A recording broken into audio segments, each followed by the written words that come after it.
प्रणाम सभी को प्रणाम।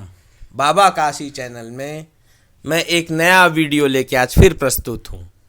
सबसे पहले आप सबका बहुत बहुत धन्यवाद कि आपने मुझे पसंद किया। मुझे बड़े सारे कमेंट्स आए हैं, मेरे सब्सक्राइबर भी बढ़े हैं, तो मुझे आप लोगों ने विवश कर दिया कि मैं इतवार तक ना रुकूं और मंगलवार को ही एक नया वीडियो अपलोड कर दूं। आज का जो वीडियो मैं अपलोड कर रहा हूं वो श्री काशी विश्वनाथ मंदिर के 4 द्वार की महत्ता और श्री यंत्र से मंडित उनका गुंबद, उसके बारे में कुछ ज्ञान दूंगा। और इसके साथ ही साथ ये भी बताऊंगा कि त्रिशूल पे बसी है काशी, यहाँ पे नहीं आ सकता प्रलय। इसके पीछे कौन सी पौराणिक कथाएं हैं और साइंटिफिक कैसे ये प्रूफ होता है कि काशी में कभी भी प्रलय नहीं आएगा और त्रिशूल पे बसी है काशी, को हम आज समझेंगे।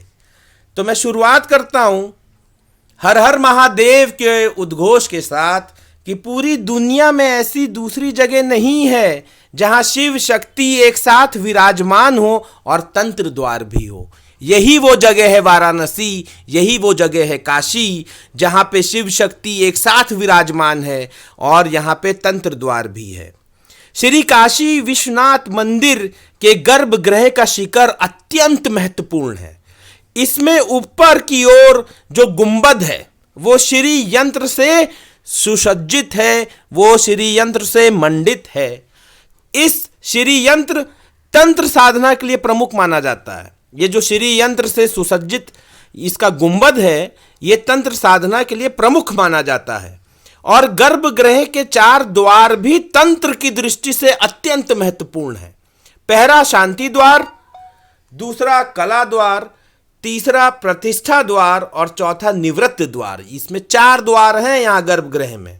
और इन चारों द्वारों, ये जो 4 द्वार हैं गर्भगृह के, अगर आप 5 बार परिक्रमा कर लें काशी विश्वनाथ मंदिर जाके इस गर्भगृह की, जो इन चारों द्वारों से सुसज्जित है, भक्तों के ऊपरी बाधाओं से मुक्ति मिलेगी। जितनी भी बाधाएं होंगी आपके जीवन में, उनसे आपको मुक्ति मिल जाएगी। और इसके साथ ही साथ मैं ये भी बताना चाहता हूं कि बाबा मुक्ति, बाबा विश्वनाथ काशी में गुरु और राजा के रूप में विराजमान है। वे दिन भर गुरु रूप में काशी में भ्रमण करते हैं और रात्रि 9 बजे जब बाबा की श्रृंगार आरती होती है, काशी विश्वनाथ में 9 बजे की जो आरती होती है उसे हम श्रृंगार आरती कहते हैं।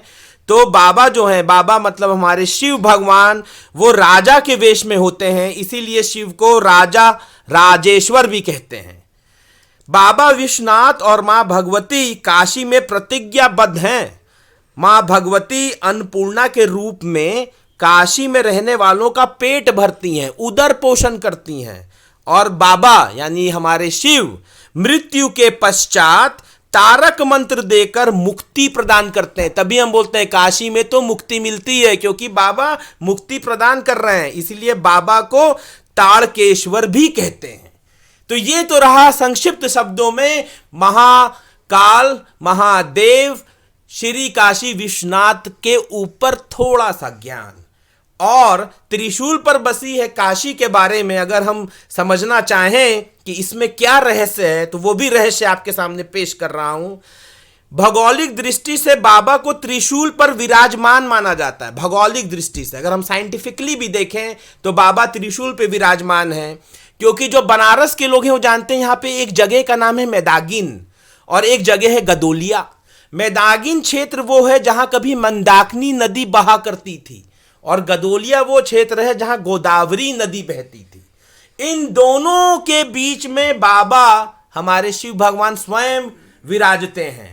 और बाबा का जो मंदिर है ना, ये काशी विश्वनाथ, ये ज्ञानवापी क्षेत्र है। वहां पे ज्ञानवापी एक क्षेत्र है जो नीचे की तरफ बैठता है। अगर हम इसको साइंटिफिकली समझें, अगर हम एक पेपर पे उतारें तो त्रिशूल की तरीके का ग्राफ बन जाएगा, क्योंकि मैदागिन और गदोलिया थोड़ी ऊपरी धरातल से ऊपर उठेंगे, अबव मीन से लेवल, वो थोड़ी ऊपर ऊंचाई पे है। और नीचे की तरफ ज्ञानवापी का एरिया जहां पे बाबा का मंदिर है।